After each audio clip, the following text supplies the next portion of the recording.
නමෝ බුද්ධාය. ගරුතර මහා සංඝරත්නයේ අවසරයි. සදහවත් වාසනාවන්ත පින්වතුනි, අද දවසේත් උතුම් සදහම් පිළිසඳර අඳුරෙන් එළියට සදහම් පිළිසඳර මේ විදිහට අපි ආරම්භ කරන්නේ. අද දවසේ මේ සදහම් පිළිසඳරට විකාශන දායකත්වයන් දරනවා කැකිරාවේ පදිංචි 2021 අප්‍රේල් මාසයේ 12 වන දින 70 වන උපන්දිනයේ යෙදුන පින්වත් ටී.එම්. කරුණාපාල පියාණන්ගේ දූ දරුවන් සියලු දෙනාත් තිලිනද සොයිසා සොහොයුරා සහ කැකිරාවේ පදිංචි ටී.එම්.ජේ.එන් තෙන්නකෝන් මහත්මිය විසින් කියලායි සඳහන් කරලා තියෙන්නේ. මේ පින්වතුන්ලා මූලිකව බලාපොරොත්තු වෙන්නේ අද දවසේ 70 වන උපන්දිනයේ යෙදෙන පින්වත් ටී.එම්. කරුණාපාල පියාණන්ට මේ සියලුම පුණ්‍ය ධර්මයන් අනුමෝදන් කරන්න නිදුක් නිරෝග සුව දීර්ඝායුෂ ප්‍රාර්ථනා කරමි.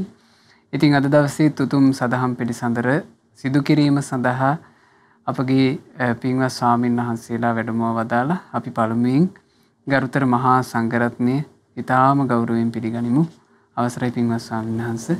නමෝ බුද්ධාය. නමෝ බුද්ධාය. පළමු කොට ගුරු දේවෝත්තම කල්යාණ මිත්‍ර පරම පූජනීය පින්වත් ලොකු ස්වාමීන් වහන්සේට අප හැම දෙනාගේ ගෞරවාදර වන්දනාව වේවා. සාදු සාදු සාදු. අවසරයි පින්වත් ස්වාමීන් වහන්සේ. අද දවසේ උතුම් සදහම් පිළිසඳර වෙනුවෙන් ස්වාමීන් වහන්සේ අපි මාතෘකා කරගත්තේ සාමාන්‍ය ජීවිතවල හරියට තියෙන එකක් ස්වාමීන් වහන්සේ, නොදැන නොවිමසා කටයුතු කරන එක. කරුණු කාරණා විමසන්නේ නැතුව කටයුතු කරනවා. හරියට මොකද්ද තියෙන දේ කියලා හොයලා බලන්නේ නැතුව කටයුතු කරනවා. තීරණ වලට එළඹෙනවා. සමහරලාට වචන කතා කරනවා. මේ ආදී දේ. ඒක හරියට දැන් අපි ගත්තොත් ස්වාමීන් වහන්සේ සමාජ මාධ්‍ය ක්‍රමය තුලත් හරි ඉක්මනට දකින්න ලැබෙන දෙයක්. යම් කිසි කාරණයක හරි වැරද්ද මොකද්ද මේ කිසිවක් විමසන්නේ නැතුව ඉක්මනින් තමන්ගේ අදහස් පළ කරන එක, ඒ අදහස් ප්‍රචාරය කරන එක. මේකෙන් සිද්ධ වෙන හානිය, මේකෙන් සිද්ධ වෙන අරුබුද එමටයි. ඒක සාමාන්‍යයෙන් මේ ජන ජීවිතයේ දිහා බැලුවොත් ස්වාමීන් වහන්සේ අපිට පේන දෙයක්. ඒ වගේමයි මූලික බුද්ධ දේශනාව තුළ අපගේ ශාස්ත්‍රුන් වහන්සේ වදාලා නොදැන නොවිමසා කටයුතු කරන කෙනාට ඒ හේතුවෙන් බොහෝ පව්, බොහෝ අකුසල් සිද්ධ වෙනවා. ඒ හේතුවෙන්ම නිරයේ දුගතිය උපදින්න වෙන පාප කර්ම පවා එයා තමන්ගේ ජීවිතේට රැස් කරගන්නවා කියන කාරණේ. ඒ නිසා ස්වාමීන් වහන්සේ මේ නොදැන නොවිමසා කලබලයෙන් කටයුතු කරනවා වෙනුවට දැනගෙන විමසා කරුණු කාරණා හොයලා කටයුතු කිරීමේ වැදගත්කම ගැන කතා කරන්න අපි කල්පනා කළා. ඉතින් මේ කාරණාව නොදැන නොවිමසා කටයුතු කිරීමේ හානිය මොකද්ද? දැනගෙන විමසා කටයුතු කිරීම තුළින් අපේ ජීවිතයට ඇතිවෙන යහපත, ආලෝකය කුමක්ද කියන කාරණේ මුල් කරන් අපි ස්වාමීන් වහන්සේ පිළිසඳර ආරම්භ කරමු.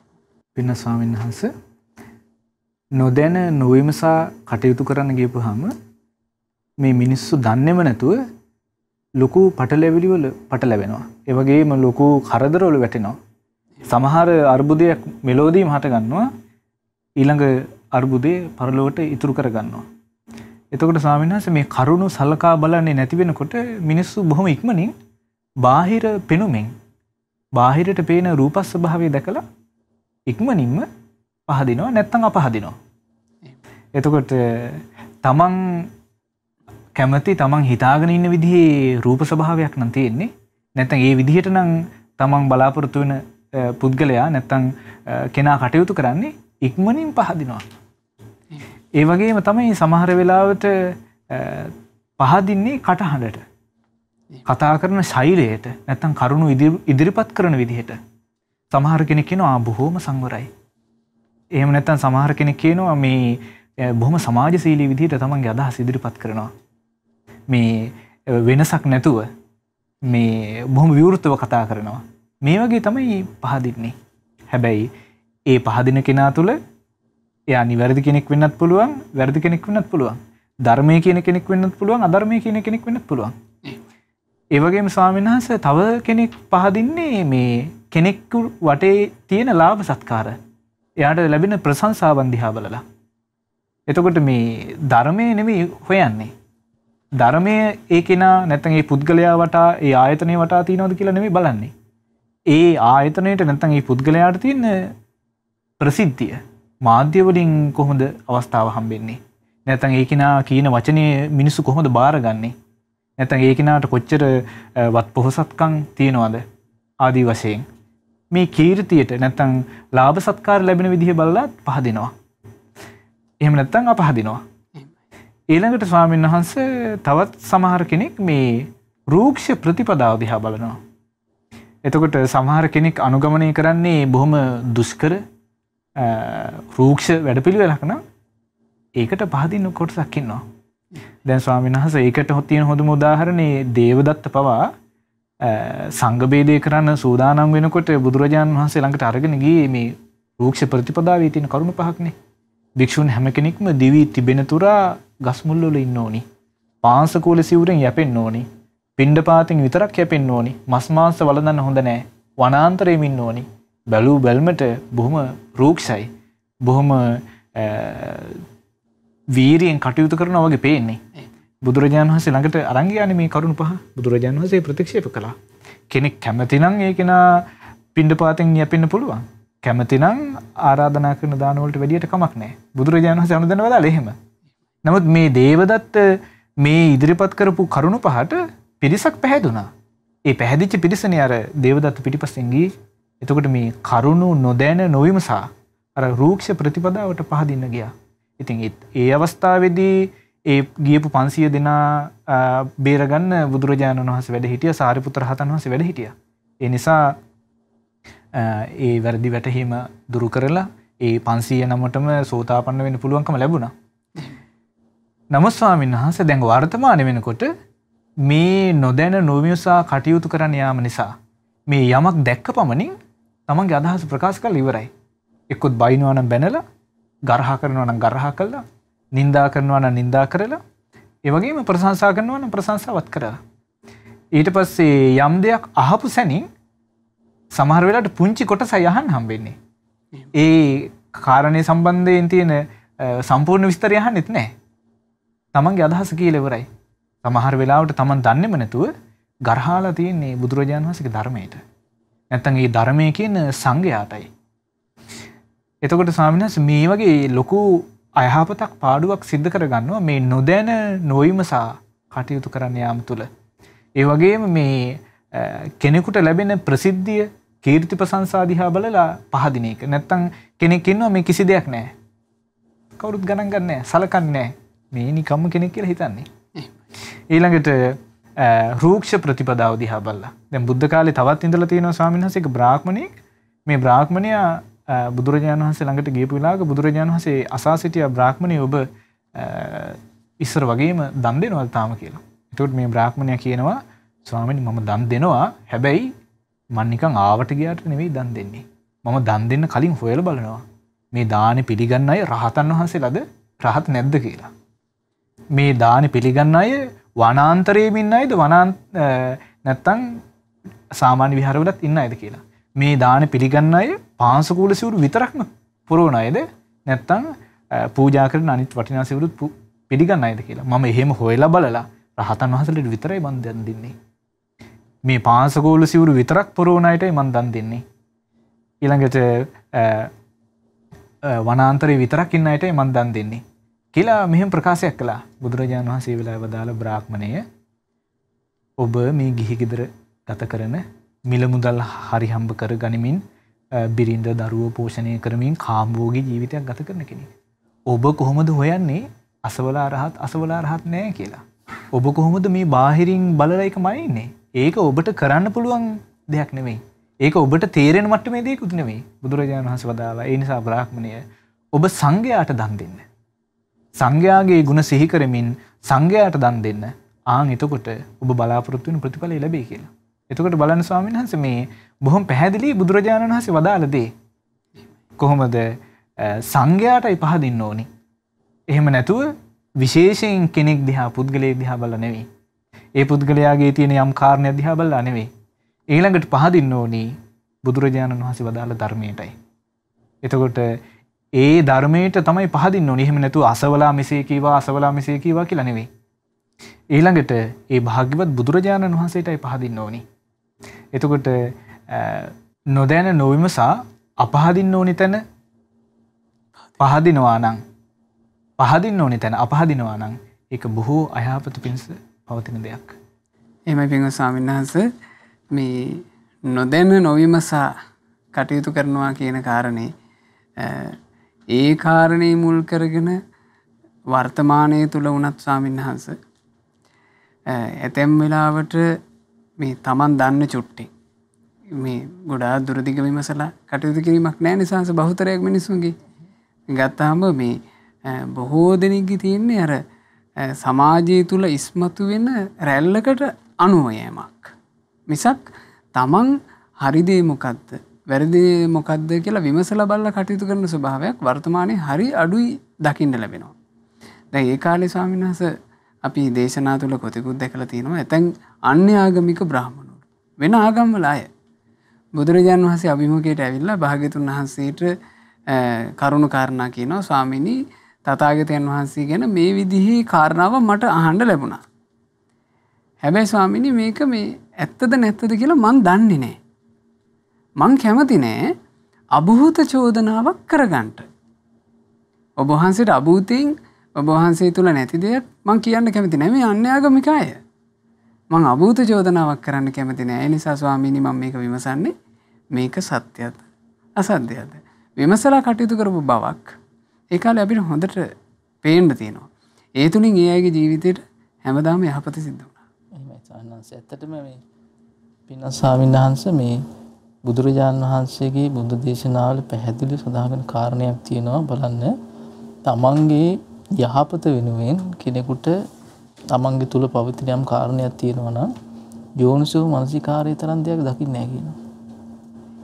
එතකොට මේ මිනිස්යා තුළ යෝනිසෝ මනසිකාරයේ වැඩ කරන්න ගත්තොත් තමයි ඔය එයාගේ ජීවිතය යහපත කරා එයාගේ ජීවිතයට රැගෙන යන්න පුළුවන් ඉන්නේ. ඒක වැඩ කරන්නේ නැත්නම් යමාර කෙනෙකුට යෝනිසෝ මනසිකාරයේ තියෙන්න පුළුවන්. හැබැයි එයා ඒක පාවිච්චිට ගන්න නැත්නම් මේ ප්‍රඥාව කියන අංගේ පාවිච්චිට ගන්න නැත්නම් එයාගේ ජීවිතය යහපත කරා යන්නේ නැහැ. දැන් බොහෝ දිනෙකට වෙන්නේ ඒක නැහැ.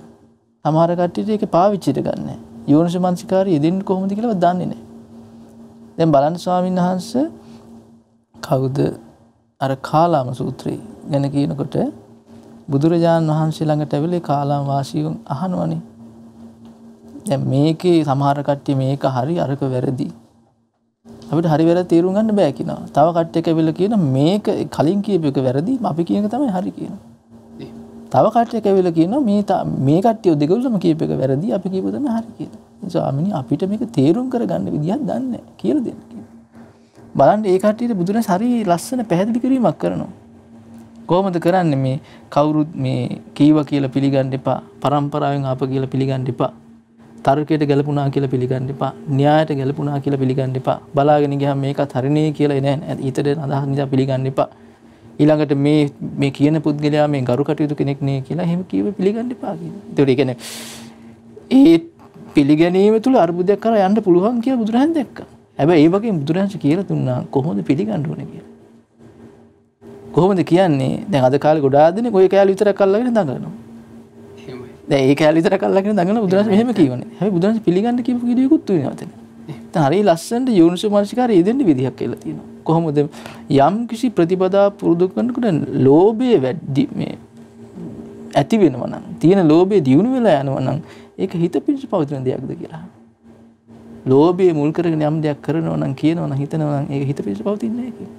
එහෙම. පින්වත් කාලාමරුනි මේ අන්න ඒ දේ බැහැර කරන්න. ඒ වගේම තමයි ද්වේෂය. ඒ වගේ තමයි මෝහය ගැනත් කියනවා. ඊළඟට කියනවා ඒ ලෝභ ද්වේෂ මෝහ මුල් කරගෙන යම් දෙයක් කරනකොට හිත පිණිස පවතින්නේ නැහැ කියනවා. ඒක බැහැර කරන්න කියනවා. ඒතකොට අලෝභ අද්වේෂ අමෝහ මුල් කරගෙන යම් දෙයක් කරනකොට කියනකොට යහපත පිණිස පවතිනව නේද? අන්න ඒක ජීවිතේට ගන්න කියලා. එතකොට ඒ විදිහට නුවණින් කල්පනා කරන්න කියලා මඟ පෙන්වීම කරනවා. ඒ දේ කළොත් ඒ කෙනා යහපත කරා යනවා. ඒක නැත්තම් ස්වාමීන් වහන්සේ කාලාමරු යහපත උදා කරගත්තා. ඉතින් අද කාලේ ගොඩාක් දෙනෙකුට නැති යන්නේ ඒක. දැන් ඔය වචනේත් අහලා දැන් කාලාම සූත්‍ර දේශනාව අහලත් වර්තමානයේ මහා උගත්ය විද්වත්ය කියලා කියාගන්න අයත් ඇතැම් වෙලාවට ඕක ඉස්මතු කරන්නේ ස්වාමීන් වහන්සේ මේ බුදුරජාන් වහන්සේ කිව්වත් පිළිගන්න එපා කියලා කියනවා. ඒ වචනේ කියනකොට ඒ පුද්ගලයාට අමතකයි මේ කාලාම සූත්‍රෙත් බුදුරජාන් වහන්සේ වදාළේ කියලා. ඒ කාරණේම අරගෙන කතා කරනවා මේ Tamanට ඕන එක ඉස්මතු කරන්න උවමනා වුණා. එහෙමයි ස්වාමීන් වහන්සේ. බුදුරජාණන් වහන්සේ වදාළත් පිළිගන්න එපා කියලා බුදුරජාණන් වහන්සේ කියලා තියෙනවා කියලා. ඒ වගේ ඇත්තටම මේ යෝනිසෝ මනසිකාරී ප්‍රඥාවේ ඥානයේ හීන බව පේනවා ස්වාමීන් වහන්සේ. එහෙමයි ස්වාමීන් වහන්සේ. ඒකට ඒකෙන් ඒ යෝනිසෝ මනසිකාරයේ ක්‍රියාවට නැංගුත් විතරයි ස්වාමීන් වහන්සේ පුළුවන් වෙන්නේ යාගේ ජීවිතය යහපත කරා යන්න. ඉතින් ඒක මේ වෙන කෙනෙක් කරලා දෙන්නේ නැහැ. දැන් බුදුරජාණන් වහන්සේ කරන්නේ යෝනිසෝ මනසිකාරයේ උපදවගෙන කටයුතු කරන්නේ කොහොමද කියලා මඟ පෙන්වන එක. එතකොට ඒ කෙනායි තමන් පුද්ගලිකව කරන්න ඕන ඒ කෙනාගේ ජීවිතේ යහපත පිණිස පවතින විදිහට යෝනිසෝ මනසිකාරය හසුරුව ගන්න. දැන් බලන්න ස්වාමීන් වහන්සේ දැන් සාමාන්‍යයෙන් යෝනිසෝ මනසිකාරය නැත්තම් කෙනෙක්ගේ ජීවිතේ අර හරි වැරදි තෝරා බේර ගන්න බැරුව නොඑක අවස්ථාවල අපහැදිය උතන පහදිනවා. පැහැදිය උතන අපහදිනවා. ಗುಣ වනන්න ඕන කෙනාගේ ಗುಣ ගරහනවා. ಗುಣ මකු කියන ගුණයක් නැති කෙනාගේ වර්ණනා කරනවා. ඉතින් මේ දේවල් වෙනවා. නුවණ තිබ්බොත් විතරයි යෝනිසෝ මනසිකාරය ඉතුරුත් විතරයි ඒ කෙනාට ඒක කරගන්න ඒකෙන් ගැලවෙන්න පුළුවන්. මේ එක තැනක හරි ලස්සන සිදුවීමක් තියෙනවා ස්වාමීන් වහන්සේ. බුදුරජාණන් වහන්සේ ඉදිරියේ මේ ඒ සිද්ධිය වෙන්නේ. කියන්නේ කොසල් රජුරු දවසක් ඇවිල්ලා බුදුරජාණන් වහන්සේ මුණ ගැහෙන්න ඉන්නකොට ටික වෙලාවකින් ළඟින් යනවා පිරිසක්. තාපස පිරිසක්, ජටිල පිරිසක්, නිගණ්ඨ පිරිසක් මේ ආදී නොයේ පිරිස වල යනවා. ජටාමරුළු දරාගත්ත පිරිසක්. කට්ටි ටිකක් යනවා. අර ශ්‍රමයේ ගිහි ජීවිතය අතහැරලා ඉන්න කට්ටිය වගේ. එතකොට මේ පිරිස දැක්කට පස්සේ කොසල් රජුරු ධන නමලා මේ බුදුරජාණන්සේ වැඩ ඉන්න තැන අන්න මේ රහතන් වහන්සේලාට මගේ නමස්කාර කරන එක. එතකොට බුදුරජාණන් වහන්සේ එතන හරිය ලස්සන පැහැදිලිවීමක් කරනවා මේ ඒ කොසල් රජුරවන්ට. කොසල් රජුරවන්ට කියනවා පින්වත් මේ කොසල් රජුමනි මේ කෙනෙක්ගේ සීලය ගැන ඒ ගුණවත්කම ගැන කියනකොට කියන්නේ කෙනෙක්ගේ සීලය ගැන දැනගන්න තියෙන එකට වාසය කිරීමෙන් කියනවා. එහෙම නැතුව කෙනෙක්ගේ සීලය ගැන තේරුම් ගන්න බෑ කියන. හැබැයි ඒක කරන්න පුළුවන් වෙන්නේ නුවණ තියෙන කෙනාට කියනවා. හැබැයි ඒක කරන්න පුළුවන් වෙන්නේ ටික කාලෙකින් නෙමෙයි කියනවා. ගොඩාක් කාලෙකින් කියනවා. හැබැයි ඒක කරන්න පුළුවන් වෙන්නේ සිහියෙන් ඉඳිත් විතරයි කියනවා. කෙනෙක්ගේ ජීවිතයේ සිල්වත් බවද එයා සිල්වත් නැද්ද කියලා තේරුම් ගන්න දුටු පමණකින් කරන්න බෑ කියනවා. එතකොට ඒකට හේතුව පාදන කාරණේට බුදුරජාණන් පෙන්වන්නේ මොකද්ද? නුවණ, ප්‍රඥාව, සිහිය. ඒ වගේ නුවණින් විමසා කටයුතු කිරීම තමයි. ඒ වගේම තමයි කියනවා කෙනෙක්ගේ මේ පිරිසුදු බව දැනගන්න තියෙන්නේ කතාබස් කිරීමෙන් කියනවා. ඒකත් මේ ටික කාලෙකින් කරන්න පුළුවන් එකක් නෙමෙයි කියනවා. මිනිස්යන්ගේ සාමාන්‍ය ස්වභාවය කියලා කියන්නේ හරි වංක ගති ගොඩක් දෙනකොට තියෙන්නේ. ප්‍රකට වෙන්නේ නැහැ කෙනෙක්ගේ. ඉතින් නුවණින් කල්පනා කරලා කටයුතු කරොත් විතරයි යාට ඒ අඩුපාඩු ටික හදා ගන්න පුළුවන් වෙන්නේ. ඊළඟට බුදුරජාණන් දේශනා කරන වීරිය ගැන දැනගන්න තියෙන කෙනෙක්ගේ මේ කරදරය වෙච්ච වෙලාවට කියන්නේ. ඒ කරදරය වෙච්ච වෙලාවට එයාගේ ජීවිතේට අභියෝගයක් ආපු වෙලාවට එයා කොහොමද කටයුතු කරන්නේ කියලා. දැන් සමහර මහා මිනිස්සු වගේ ඉන්නවා. පුංචි දෙයක් වෙන්න බෑ සඳ කඩාගෙන යන ජීවිතේ. සමහරට කඩාගෙන යන නිසා වෙනහන්සේ මේ කෙනෙක් කතා කරේ නැහැ කියලා. ඒ අභියෝගේ හැම එයා කඩා වැටෙනවා. මට යන තැන සැලකුවේ නැහැ කියලා සමහරවිට කම්පා වෙන්නේ. එතකොට මේ කෙනෙක්ගේ ජීවිතයේ ඒ වගේ අභියෝගේ පුංචි දෙයක්. ඒ වගේ නුවණ තියෙන කෙනාගේ වීරියවන්ත කෙනාගේ ස්වභාවය තමයි අභියෝග හැම කඩා වැටෙන්නේ නැතුව නැගී හිටින්නේ. ඉතින් ඒක දැක් ගන්න පුළුවන් වෙන්නේ කරදර වෙච්ච වෙලාවට කියන කෙනෙක්ගේ වීරිය ගැන. ප්‍රශ්නයක් එනකොට තමයි ඒක දැක් ගන්න පුළුවන් වෙන්නේ. එතකොට ඒක තේරුම් ගන්න පුළුවන් වෙන්නේ නුවණින් කටයුතු කරලා නුවණින් විසන කෙනෙක්ටමයි කියනවා. ඒ වගේ තමයි කියනවා කෙනෙක්ගේ ප්‍රඥාව ගැන දැනගන්න තියෙන සාකච්ඡා කිරීම කියනවා.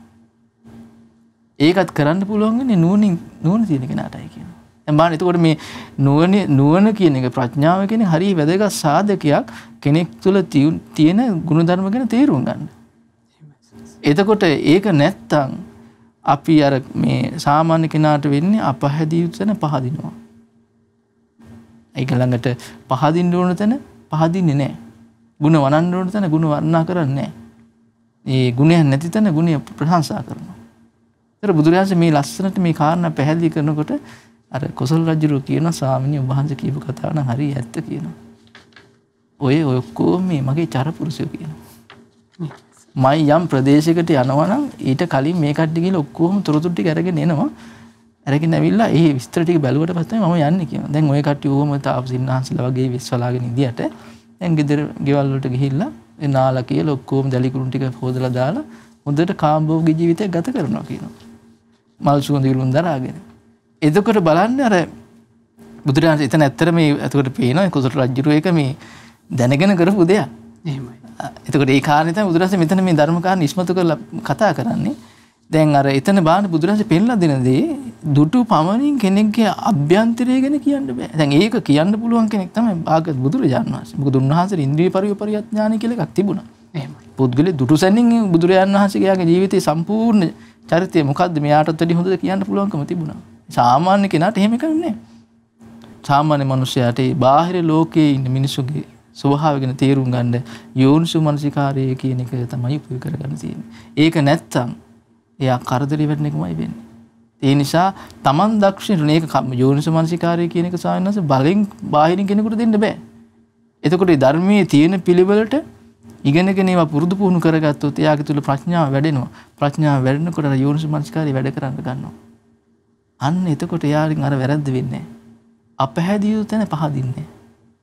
පැහැදියු තැන පහදිනවා. ඊළඟට මේ පහදින්න ඕන තැන අපහදින්නේ. පහදින්න ඕන තැන පහදිනවා. අපහදින්න ඕන තැන අපහදිනවා. ගුණ වර්ණනා කරන්න ඕන කෙනා ගුණේ වනනවා. ගුණ කියනවා. ගුණේ ප්‍රශංසා නොලබිය යුතු තැන ප්‍රශංසා කරන්නේ. ඒ නැත්තම් හැම වෙලාවම පටලවි යන්නේ. ඉතින් ස්වාමීන් වහන්සේ මේ සසර යන ගමනේදී අපි ওই වැරද්ද කර කර කොයිතරම් දුක් කරා යන්නට ඇත්ද. ඉතින් අපිට මේ නිවැරදි දෙන්න අවස්ථාව බුදුරජාණන් පෙන්නලා දෙන්නේ. ඉතින් අපි ඒ ගැන කල්පනා කරලා අපේ ජීවිතයේ තියෙන මේ අරුබුදෙන් ගැලවෙන්න අපේ යෝනිසෝ මනසිකාරය කියන එක අපි පාවිච්චි කරගන්න දක්ෂ වෙන්න ඕනේ. ස්වාමීන් වහන්සේ ඇත්තටම මේ යෝනිසෝ මනසිකාරය තමයි ප්‍රධානතම දේ. ඒත් එක්කම කෙනෙකුට අඩුමතර මේ බුදුරජාණන් වහන්සේ වදාලා නම් මේ බුද්ධ වචනේ සත්‍යයි කියන තැන ඉන්න පුළුවන් වුණොත් ඒක පවා බොහෝ යහපත පිටස පවතිනවා. මොකද බුද්ධ වචනේ සත්‍යයි කියලා පිළිගත්තොත් අනේ ඊළඟට ඒකේනා පහදින්නේ බුද්ධ වචනෙන්ට නම් ඒකේනා වෙන වැරදි තැනකට පහදින්නේ නැති නිසා. ස්වාමීන් වහන්සේ බොහොම ලස්සන සිදුවීමක් සිදු වුණා බුදුරජාණන් වහන්සේ වැඩ හිටපු දවස්වල. එක්තරා දවසක බුදුරජාණන් වහන්සේට මුණ ගැහුණා මේ තමන්ගේ දරුවා මරුණාට පස්සේ ඒ ගැන ශෝක වෙවි හිටපු එක බමුණෙක්. ඉතින් මේ බ්‍රාහ්මණයට බුදුරජාණන් වහන්සේ දහම් කාරණයක් වදාලා බ්‍රාහ්මණය ප්‍රිය දේ නිසා දුක හට ගන්නවා කියලා. එතකොට අර මේක ඇහිච්ච ගමන් ප්‍රිය දේ නිසා තමන්ට ප්‍රියමනාප තමන් කැමති දෙයක් තියනවාද කෙනෙක් ඉන්නවාද ඒක නිහින්ද දුක හට ගන්නවා කියලා. මේ බ්‍රාහ්මණයට ළමයා මැරිච්ච එකත් අමතක වුණා. මෙයාට හිතුනේ මේ කියපු කතාව වැරදි කියලා. දැන් මෙයා හිතර ගත්තේ ප්‍රිය දේ නිසා දුක කොහෙද හටගන්නේ? ප්‍රිය දේ නිසා සැපේනේ හටගන්නේ කියලා. ඊට පස්සේ මෙයා මේ කතාව කියාගෙන ගියා. ඊට පස්සේ ගම්මානේ මැද්දේ යනකොට හම්බෙන කෙනාට කියාගෙන ගියා කොහමද? මේ ශ්‍රමණ ගෞතමයන් මල් ළඟට ඇවිල්ලා මෙහෙම කතාවක් කිව්වා. ප්‍රිය දේ නිසා දුක හට ගන්නවා කියලා. මම කිව්වා එතුමන්ට උන්වහන්සේට ප්‍රිය දේ නිසා දුක නෙමෙයි හටගන්නේ සැපයයි කියලා. ඉතින් මෙහෙම යනකොට ගම්මානේ හිටියා මේ බූරුවක ගහ සූදු කෙලකල හිටපු කණ්ඩායම. මේ පිරිස ළඟටත් ගිහිල්ලා කිව්වා. මේ පිරිසත් ඒකට හුවමිට දුන්නා. හරියට හරි බ්‍රාහ්මණිය උඹ තමයි ඇත්ත කතාව කිව්වේ. අද නම් ඔය ශ්‍රමණ ගෞතමයන්ටත් තේරෙන්නේ නැති කියලා. මේ කතාව හැමතැනම පැතිරලා ගියා. කොහොමද පැතිරලා ගියේ? බුදුරජාණන් වහන්සේ මෙන්න මෙහෙම කතාවක් කිව්වා. ප්‍රිය දේ නිසා දුක හට ගන්නවා කියලා. දැන් සාමාන්‍ය මිනිසයාගේ පිළිගැනීම ඒකනේ ස්වාමීන් වහන්සේ. පිළිගැනීම තමයි ප්‍රිය දේ නිසා සැපයයි හටගන්නේ කියලා. බුදුරජාණන් වහන්සේ වදාළේ දුක හට ගන්නවා කියලා. මේ කතාව මෙහෙම ටික ටික නගරේ පුරා පැතිරලා ගිහලා කොසල් රජුරු ළඟටත් ගියා. කොසල් රජුරු සඳලු තලේ ඉන්න ගම මල්ලිකා දේවියට කියනවා මල්ලිකා බලන්නකෝ මේ බුදුරජාණන් වහන්සේ උන්වහන්සේ බොහොම ප්‍රසිද්ධ කෙනෙක්නේ. බොහොම ගෞරව දක්වනවනේ හැමෝම. ඒ වුණාට මේ කියලා තියෙනවනේ පොඩ්ඩක් හිතලා බලන්නේ නැතුව මේ වචනයක්. මේ හැමෝම දැන් ඒකට මේ දොස් කියන්න පටන් අරගෙන කියලා. මොකක්ද ඇහුව මල්ලිකා? එතකොට කිව්වා මේ බුදුරජාණන් වහන්සේ ප්‍රකාශයක් කළා තියෙනවා මේ ප්‍රිය දේ නිසා දුක හටගන්නවා කියලා. ප්‍රිය දේ නිසා කොහෙන් දුකක් හටගන්නද ඇහුවා. මේ ප්‍රිය දේවල් හින්දානේ අපි මේ සතුටින් සැපෙන් ඉන්නේ කියලා. මල්ලිකා දේවිය එතකොට හිතුවා බුදුරජාණන් වහන්සේ වදාළා නම් ඒක සත්‍යයක්මයි. ඒ වෙලේ රජුරවන්ට කියනවා ස්වාමීනි රජතුමනි බුදුරජාණන් වහන්සේ ඉනි වදාළේ එහෙනම් ඒක සත්‍යයක්මයි. ඒ විදිහමයි කියලා. රජුරෝ එතකොට ඔන්න ඒකට කිව්වා ඔහෙටත් ඉතින් මේ බුදුරජාණන් වහන්සේ කිව්වා නම් ඊට වඩා එකක් නැහැ කියලා. එතකොට ස්වාමීන් වහන්සේ මේ මල්ලිකා දේවිය ඊළඟට මොකද කළේ මේක ගැන හරියටම අහගන්න බුදුරජාණන් වහන්සේ ළඟට සේවකයෙක් ඇව්වා. සේවකයෙක් යවලා ඒ සේවකයා ලව ඇස්සෙව්වා. ඒ ගියපු සේවකයා බුදුරජාණන් වහන්සේ ළඟට ගිහිල්ලා මේ කාරණේ ඇහුවා. ඒ වෙලේ බුදුරජාණන් වහන්සේ වදාලා ප්‍රිය දේ නිසා දුකම තමයි හටගන්නේ. බුදුරජාණන් වහන්සේ උදාහරණ කීපයක් ප්‍රකාශ කළා. අන්න බලන්න කිව්වා මේ නගරේ හිටපු අහවල් තරුණයයි තරුණියයි ප්‍රේම සම්බන්ධයක් හදාගෙන විවාහ වෙන්න කැමැත්තෙන් හිටිය අම්මා තාත්තා කැමතුනේ නැහැ. දෙමව්පියෝ. ඒ නිසා සියදිවි නිසා ගත්තා. දැන් ප්‍රිය දේ නිසා දුක නෙවෙයිද හටගත්තේ. ඊළඟට බුදුරජාණන් වහන්සේ වදාලා අන්න අහවල් තැන අහවල් බ්‍රාහ්මණයා දරුවා මැරිච්ච නිසා ඒ නිසාම ශෝක වෙවි ඉන්නවා. එහෙනම් ඒ ප්‍රිය දේ නිසා දුක නේද හටගත්තේ කියලා. ඉතින් මේ වගේ බුදුරජාණන් වහන්සේ උපමා කීපයක් වදාලා. මේ උපමා ටික මේ විස්තරේ අර සේවකයා අහගෙන ඇවිල්ලා මල්ලිකා දේවියට ප්‍රකාශ කළා. මල්ලිකා දේවියට තව හොඳට වැටහුණා බුදුරජාණන් වහන්සේ වදාළ දේ සත්‍යයිනි කියලා. ඊළඟට මල්ලිකා දේවිය රජතුමා ළඟට ගිහිල්ලා රජතුමාගෙන් අහනවා රජතුමනි අපේ මේ වජිරාදුව ඉන්නවනේ. මේ වජිරාදුවට මොකක් හරි කරදරයක් වුණොත් එහෙම ඔබට කොහොම දැනේද ඒක? හා කට කිව්වා. මේ මොන මූසල කතාවද කියන්නේ කියලා ඇහුවා. එතකොට මල්ලිකා දේවිය කියනවා රජතුමනි ඕක තමයි බුදුරජාණන් වහන්සේ ප්‍රකාශ කළා තියෙන්නේ ප්‍රිය දේ නිසා දුක හට ගන්නවා කියලා. ඊළඟට ආපහු මල්ලිකා දේවිය අහනවා රජතුමනි මේ මට මොකක් හරි වුණොත් එහෙම අනතුරක් ඔබට කොහොම දැනේද? කියන්න එපාකෝ ඔය මොනවද කියන කතා කියලා. එතකොට මල්ලිකා දේවිය කියනවා රජතුමනි ඕක තමයි බුදුරජාණන් වහන්සේ වදාළේ ප්‍රිය දේ නිසා දුක හට ගන්නවා කියලා. එතකොට ස්වාමීන් වහන්සේ බලන්න මල්ලිකා දේවියට තිබුණ එක ලක්ෂණයක් තමයි අර රජුරු අර මේ කතාව කිව්වට පස්සේ බුදුරජාණන් වහන්සේ මෙහෙම ප්‍රකාශයක් කළා තියෙනවා මේ හිතන්නේ බලන්නේ නැතුව කියලා. ඒක නෙමෙයි පිළිගත්තේ. මල්ලිකා දේවිය ප්‍රකාශ කළේ කොහොමද? බුදුරජාණන් වහන්සේ වදාලා නම් ඒක සත්‍යයක්මයි. එතකොට ස්වාමීන් වහන්සේ ඒ රැකෙන්න තියෙන පළවෙනි තැන. ඊළඟ එක තමයි ඒ ගැන කරුණ හොයා බැලීම. ඊළඟට මල්ලිකා දේවිය මොකද කළේ? බුදුරජාණන් වහන්සේ ළඟට සේවකයෙක් යවලා ඒ කතාවේ ඇත්ත නැත්ත අහගත්තා. ඉතින් ඒ නිසා අර නගරේ හිටපු බොහෝ දෙනෙක් බුදුරජාණන් වහන්සේ ගැන අපහැදීමෙන් වචන කතා කරන්න පටන් ගත්ත තැන රජුරුව පවා මල්ලිකා දේවිය තමන්ගේ පැහැදීම රැකගත්තා. ඒ වගේම තමන් වැරදි වැටහීමකට අදහසකට එන්න ඉඩක් තිබුණා නම් ඒකත් වළක්වා ගත්තා. එතකොට ස්වාමීන් වහන්සේ කෙනෙකුට පුළුවන් නම් මේ බුදුරජාණන් වහන්සේ වදාලා ධර්මය නැත්තම් ඒ සූත්‍ර දේශනාවන් ඒ ධර්මයේ සත්‍යයි කියලා පිළිගැනීම තුළ ඉන්න ඒ කාරණේ පවා රැකවරණය පිණිස පවතිනවා. ඊළඟ කාරණය නුවණින් විමසා කටයුතු කරන එක. අපි ස්වාමීන් වහන්සේ සිහිපත් කළා වගේ නුවණින් සලකා කටයුතු කරන එක. ඉතින් මේ විදිහට කටයුතු කළොත් තමයි කෙනෙකුට රැකවරණය තියෙන්නේ. එතකොට ඒ නිසා අපි මේ විදිහට තමයි උත්සාහවත් වෙන්න ඕනේ. එහෙමයි සංස. දැන් මේ කාරණේ ගත්තාම සංස භාග්‍යවත් බුදුරජාණන් වහන්සේ දේශනා කළා දැන් ඇතමුන්ගේ මිනුම් දණ්ඩ ඒ කියන්නේ මයිනදී හැමතිස්සෙම බාහිරින් පේන මට්ටම තුල විතරයි තියෙන්නේ කිව්වා. බුදුරජාණන් වහන්සේ දේශනා කළා රූපප්පමාන කියලා සූත්‍ර දේශනාවක්. ඒ දේශනාවේ වදාරන ස්වාමීන් වහන්සේ ඇතැම්මු රූපය එහෙම නැත්නම් ඇස් දෙකට පේන්න තියෙන දේ මිනුම් දණ්ඩ කරගෙන ඒකෙම තමයි පැහැදීම තීරණය කරන්නේ. ඇතැම්මු කනට අහන්න ලැබෙන දේ.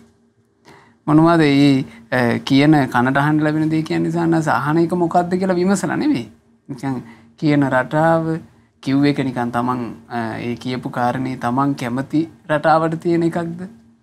දැන් වර්තමානයේ ගත්තාම ස්වාමීන් වහන්සේ මේ ධර්මය අහනවා කියන එකත් ඒ වගේ මට්ටමකටම දාගන්නේ බොහෝ දෙනෙක්.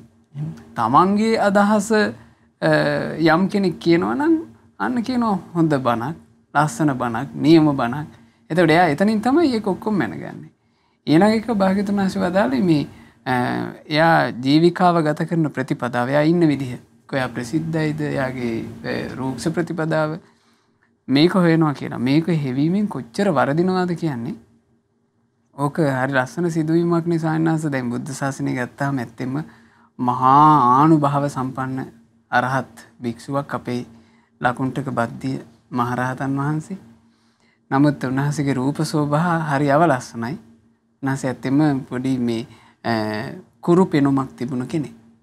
කුරු අවලස්සන පෙනුමක් දේශනාවල පැහැදිලිවම තියෙනවා. මේ දැක්කාම හිත ප්‍රසාදයට පත් වෙන පෙනුමක් නෙමෙයි තිබිලා තියෙන්නේ. හැබැයි උන්වහන්සේ යම් මොහොතක දහම් දෙසන්ට මුව විවර කරනවාද ඒ හඬට දෙවියන් බමුණු පවා වසඟ වෙලා යනවා. ඒ තරම් මිහිරි හඬ. එතකොට ගොඩාක් අවස්ථා තිබිලා තියෙනවා භික්ෂූන් ලකුණ්ඨක බද්දිය තෙරුන් වහන්සේව ඔච්චමට ගත්ත.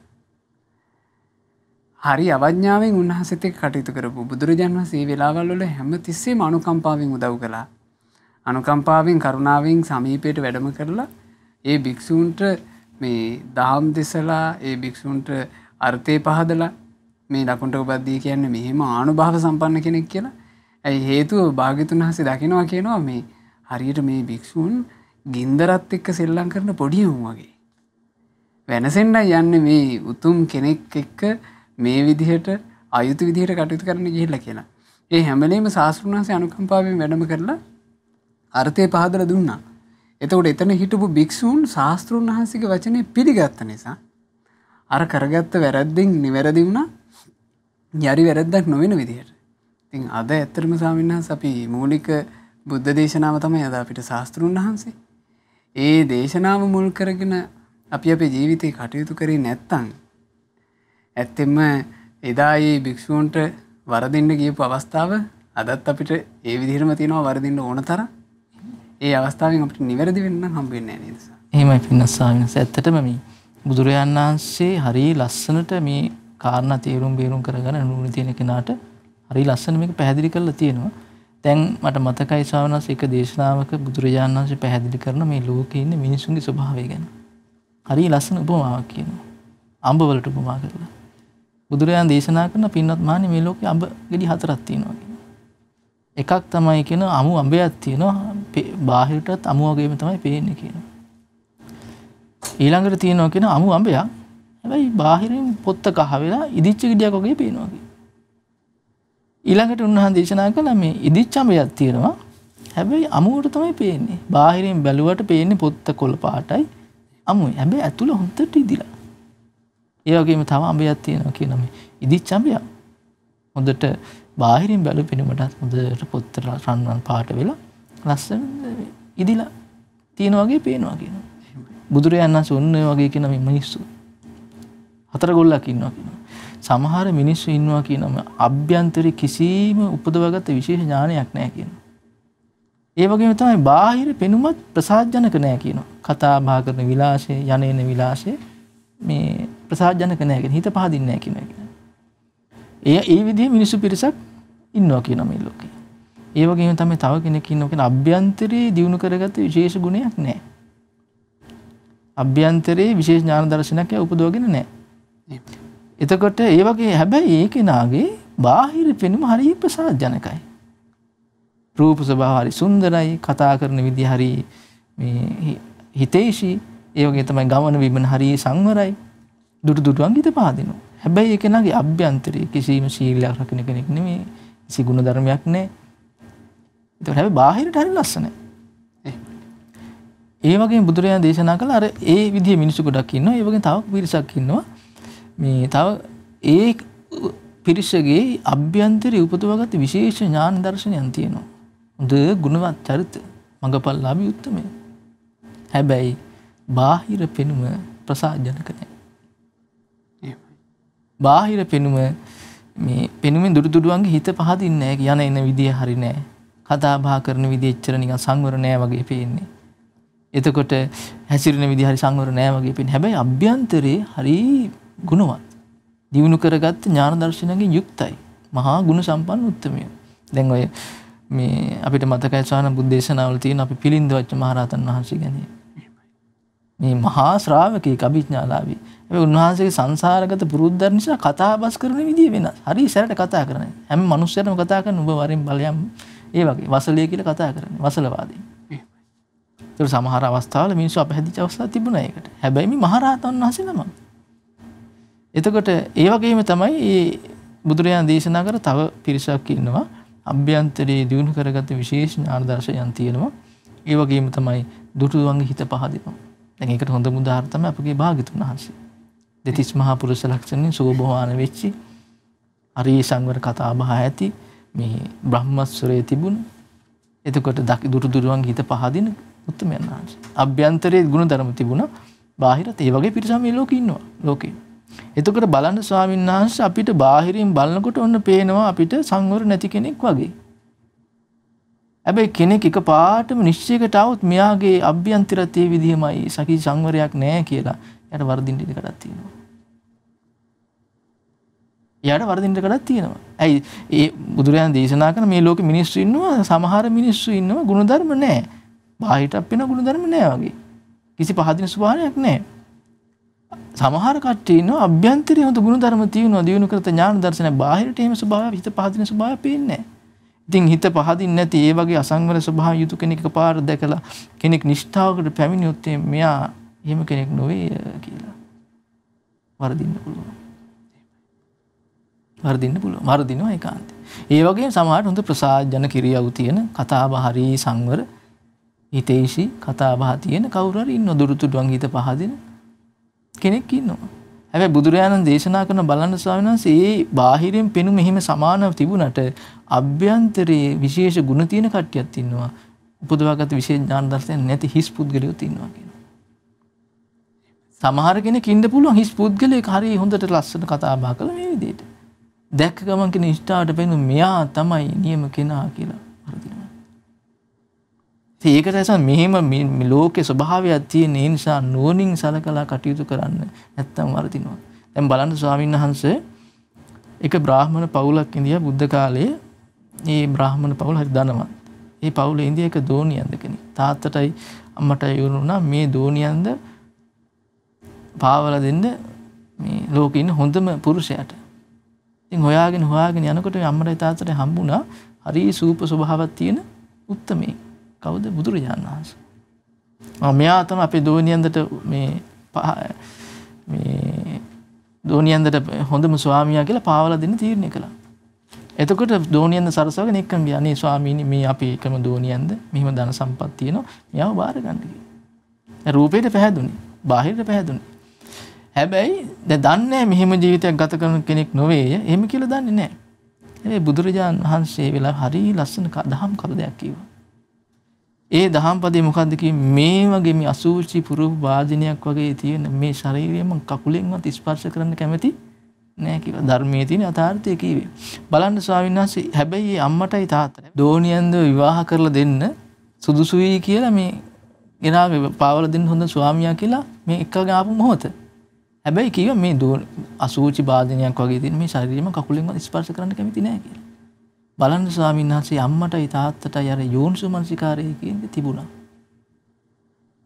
අපහැදුන්නේ අම්මයි තාත්තයි ඒවා එහෙනම් ඔබ වහන්සේ මේ දිව්‍ය ලෝකේ යන්න බලාගෙන ඉන්නේ කියලා. අම්මටයි තාත්තටයි ධර්මයේ කියලා දුන්නා. මඟපල්ලාභී ශ්‍රාවකයන් බවට පත් වුණා. ඒ වනපදේම අහපු මාගන්තිනේ මොකද නුවණින් කල්පනා කරන්න හැකියාවක් තිබුණේ. මට බැන්නා කියන තැන අන්න පහදින්න ඕන තැන ස්වාමීන් අපහැදුණා. නිරේගාමී අකුසල් කරගත්ත අපි මාගන්ති කතාව අහලා තියෙනවා. ඊට පස්සේ බුදුරයන් වහන්සේ විතරක් නෙවෙයි වෛර කරන්න පටන් ගත්තේ. බුදුරයන් වහන්සේ සරණ යනවද යමෙක්? ඒ හැමෝටමත් වෛර කරන්න ගත්තා. අන්තිමට දුගතිය ගිහිලා නැමතුනේ. දැන් බලන්න සානතර නුවණින් කල්පනා කිරීම කියන එක තිබිච්ච නිසා අම්මයි තාත්තයි රැකුණා. දැන් අම්මයි තාත්තයි දෝනියෙන්ද එක්කගෙන ආවේ බනහන්න කියලා හිතාගෙන නෙමෙයි. මේ දෝනියෙන්ද පාවලා දෙන්න කියලා. පාවලා දෙන්න කියලා විවාහ කරලා දෙන්න මේ උත්තමයාට කියලා. මේ ස්වාමියාට, මේ පුරුෂයාට. හැබැයි ධර්මයේ ඇහුවට පස්සේ අදහස වෙනස් වුණා. මේක නෙමෙයි අර්ථ ජීවිතය කියලා. අර්ථය අල්ලගත්තා බුදුරජාන් වහන්සේගේ අවබෝධය කෙරෙහි විශ්වාසය ඇති වෙලා. පැහැදීම නිසා. දෝනියෙන්ද මොකද විවාහ වෙන්න අනේ මට ලස්සන බුදුරජාන් දැක්ක ගමන් පහදින්න ඇති. දෙතිස් මහා පුරුෂ ලක්ෂණින් අනේ මගේ ස්වාමියා වෙන්න ඉන්න කෙනා. අර බණපදයේ කියනකොටම ගැටුණා අනේ මගේ රූපයට බැන්නා කියලා. නුවණින් කල්පනා කිරීම කියන එක තිබුණේ. බලන්න ස්වාමීන් වහන්සේ ඒ එකම අවස්ථාවේ අර නුවණින් කල්පනා කිරීම තිබුණ කෙනා රැකුණා නැති කෙනා විනාශ වෙලා ගියා. ඒ නිසා අපි මේ නුවණින් කල්පනා කිරීමයි වටින්නේ මේ අනතුරෙන් ගැලවෙන්න. ස්වාමීන් වහන්සේ ඇත්තටම ඒ නුවණින් සලකලා කටයුතු කරන්න නැති වෙනකොට වෙන අයහපත Tamanට වගේම තමන් වටේ ඉන්න අයටත් ඒක සිද්ධ වෙනවා. දැන් අර බොහොම ලස්සන සිදුවීමක් අපි අහලා තිනවා මේ ලංකාවේ වෙච්ච කැලණි රාජ්‍යයේ තියෙන කාලේ ඒ කාලේ වැඩ ඉඳලා තියෙනවා කැලණි තිස්ස නමින් රහතන් වහන්සේ නමක්. එතකොට මේ රහතන් වහන්සේට පැහැදීමෙන් ඉඳලා තියෙනවා රජතුමා ඇතුළු පිරිස.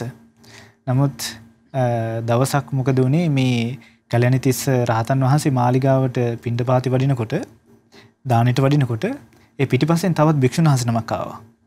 රජතුමා හිතුවෙත් මේ රහතන් වහන්සේ සමග එන භික්ෂුවක් කියලා. නමුත් ඒ භික්ෂුව පිටිපස්සෙන් ආපු භික්ෂුව එවලා තිබුණේ රජුරුවන්ගේම සහෝදරයෙක්. ඒ සහෝදරයා කලින් රජතුමාගේ බිසවත් එක්ක වැඩි සම්බන්ධයක් ඇති කරගෙන දඬුවම් ලැබෙයි කියලා බයට පැනලා ගියපු කෙනෙක්. ඒ සහෝදරයා යම් ලියුමක් නැත්නම් සංදේශයක් එවලා තිබුණා අර භික්ෂුව අතේ. එතකොට ඒ භික්ෂුවත් දැන් මේ කැලණි තිස්ස රහතන් වහන්සේ පිටිපස්සෙන් එනවා මාලිගාවට. එතකොට ස්වාමීන් වහන්සේ බිසවට ගන්න කියලා අර පිටිපස්සෙන් ආපු භික්ෂුව අර ලියුම දැම්ම බිමට. එතකොට ඒ සද්දේ හැයිලා ඒ කොළේ බිමට වැටෙන සද්දේ හැයිලා රජුරුව බැලුවා. අතට අරගෙන කිව්වා. එතකොට ඒ ලියුම දැකපු ගමන් මේ රජුරුව හිතුවේ එහෙනම් මේ කැලණි තිස්ස රහතන් වහන්සේ තමයි මේ ලියුම අරගෙන ආවේ කියලා.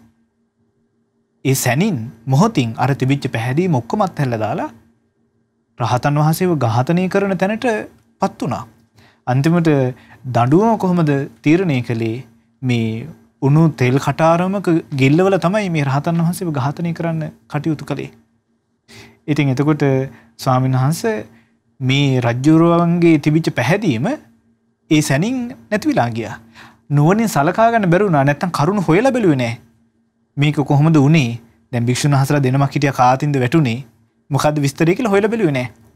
පුංචි වෙලාවකින් තීරණය කළා.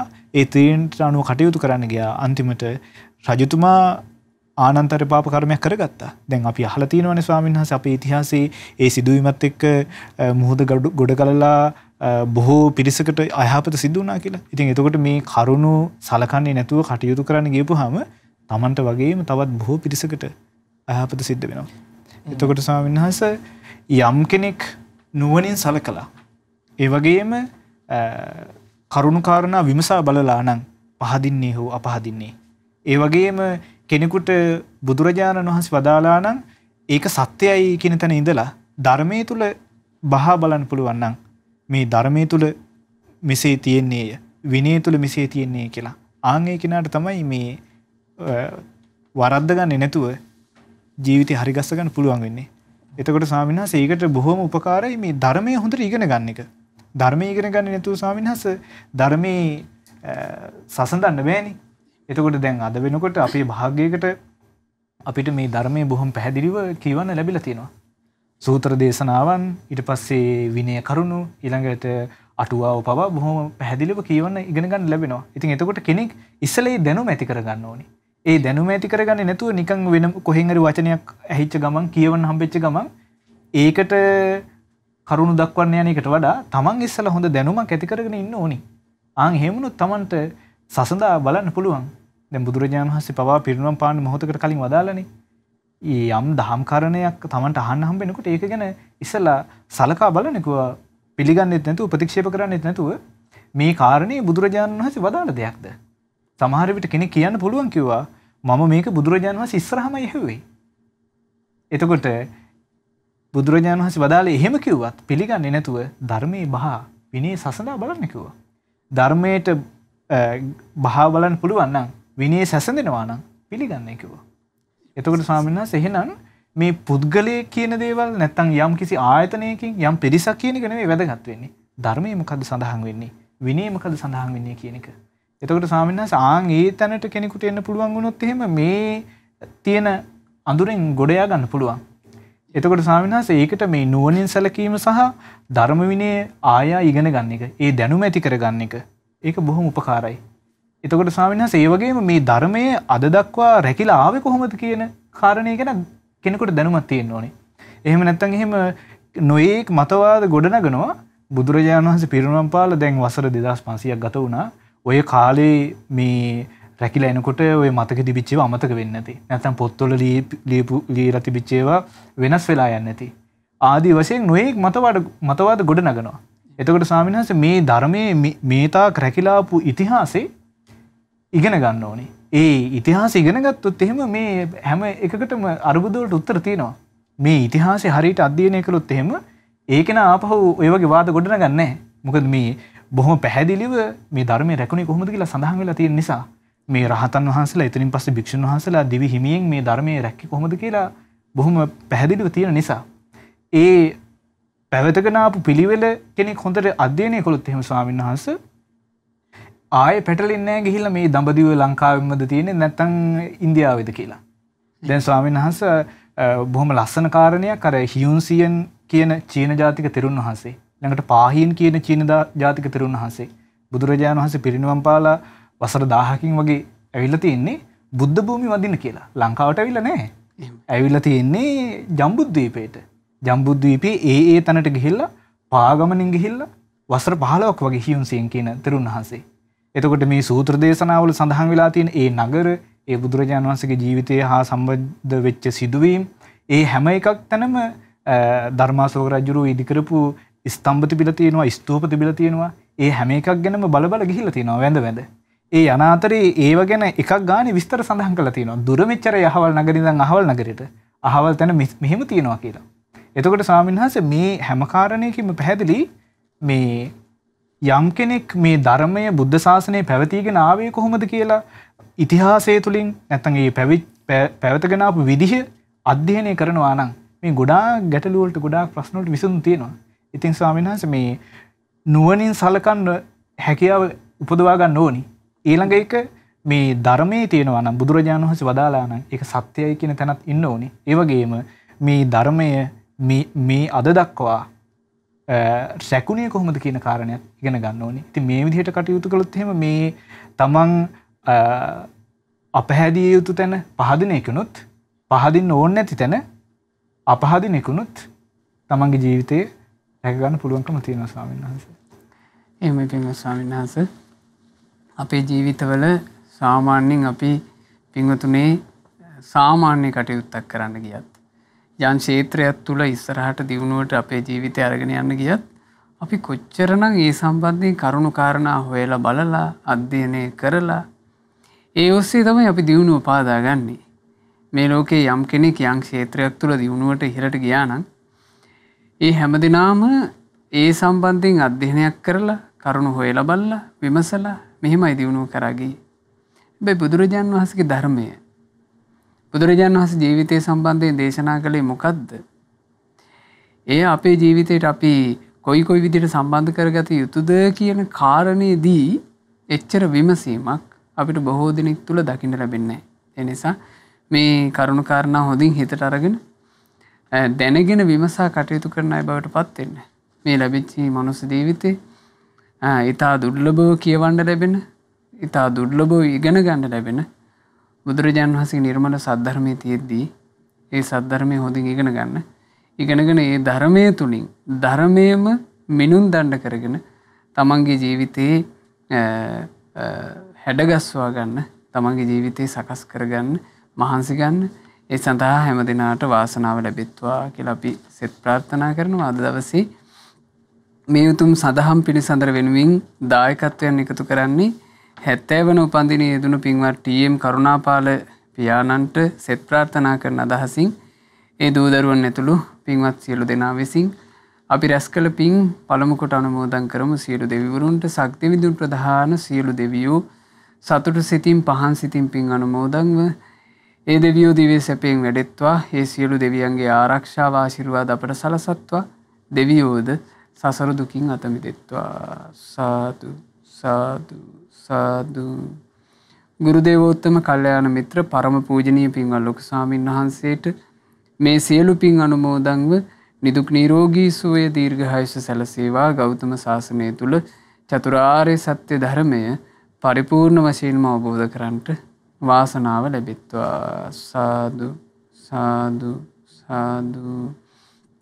රැස් කළ වූ සියලුම පුණ්‍ය ධර්මයන් අද දවසේත් මේ උතුම් සදහම් පිළිසඳරට වැඩමකොට ඉතා වටිනා කාරණාවන් අපට මනාකොට පහදා දුන්න අපගේ පින්වත් ස්වාමීන් වහන්සේලාට මේ සියලු පින් අනුමෝදන් වෙලා තෙරුවන් සරණින් සියලු දෙවියන්ගේ ආශිර්වාදයෙන් ස්වාමීන් වහන්සේලාට නිදුක් නිරෝග සුව දීර්ඝායුෂ සැලසේවා. ගෞතම ශාසනය තුල සුවසේම ධර්ම අවබෝධ කරන්ට වාසනාව ලැබේවා. සාදු සාදු සාදු.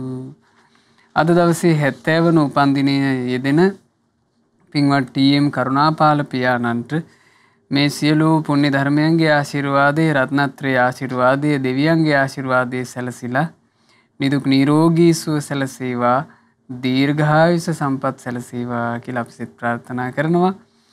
එම් ඉන්ද්‍රාණී මෑණියන්ටත් ජේ.එම්. පොඩියම්මා මිත්තනියටත් ෂර්ලි කීගල් මහත්මියටත් මේ ඥාතීන් සියලු දෙනාට මේ සියලු පින් බලෙන් තෙරුවන් සරණින් සියලු දෙවියන්ගේ ආශිර්වාදයෙන් නිදුක් නිරෝග සුවය දීර්ඝායුෂ සම්පත්තිය සැලසේවා. ඒ වගේම 2021 අප්‍රේල් මාසේ 5 වන දින මිය පරලෝ යන්ට යෙදුනා වූ පින්වත් ඉන්දික රොෂාන් ජයසිංහ පුතණුවන් ඇතුළු අද දායකත්වයේ දරන පින්වතුන්ලා හැමදෙනාගේ නමින් මියගිය සියලු ඥාතීන්ට පින් අනුමෝදන්ව ඥාතීන්ගේ පරලෝ ජීවිතේ ඒකාන්තයෙන්ම සැපයටපත් වෙත්වා කියන අදහසින් ඥාතීන්ට පින් අනුමෝදනා සිදු කරන්න අද ධර්ම දානමේ පින්කම සිදු කරන කැකිරාවේ පදිංචි පින්වත් ටී.එම්. කරුණාපාල මහත්මයාටත් එතුමාගේ දූ දරුවන් සියලු දෙනාටත් තිලිනද සොයිසා සොහිරාට සහ කැකිරාවේ පදිංචි ටී.එම්.ජේ.එන්. තෙන්නකෝන් මහත්මිය ඇතුළු මේ ධර්ම දානයට සහ සම්බන්ධ වෙච්ච සෑම සියලු දෙනාට මේ සියලු පුණ්‍ය ධර්මයන්ගේ ආශිර්වාදයෙන් තෙරුවන් සරණින් සියලු දෙවියන්ගේ රැකවරණයෙන් නිදුක් නිරෝග සුව සැලසේවා දීර්ඝායුෂ සැලසේවා නිවන් දකිනා මොහොත දක්වාම සත්පුරුෂ කල්යාණ මිත්‍ර ඇසුර ලැබීම පිණිස ඒ සියලු දෙනාට වාසනාව ලැබෙත්වා. සුපින්වත් ඔබ සෑම සියලු දෙනාටත් ශ්‍රද්ධා මාසික ධර්ම දාන සමාජික පින්වතුන්ලාටත් ශ්‍රද්ධා කාර්ය මණ්ඩලයේ සියලු දෙනාටත් මේ සියලු පින් අනුමෝදන්ව සියලු දෙනාට සියලු යහපත සැලසේවා. ගෞතම ශාසනය තුලම ධර්ම අවබෝධ කරගන්නට ලැබේවා. හැම දිනාටම තෙරුවන් සරණයි. නමෝ බුද්ධාය. මෙවැනි වටිනා ධර්ම දේශනා ශ්‍රවණය කිරීමට ශ්‍රද්ධා ඩේලි YouTube චැනලය සබ්ස්ක්‍රයිබ් කරන්න.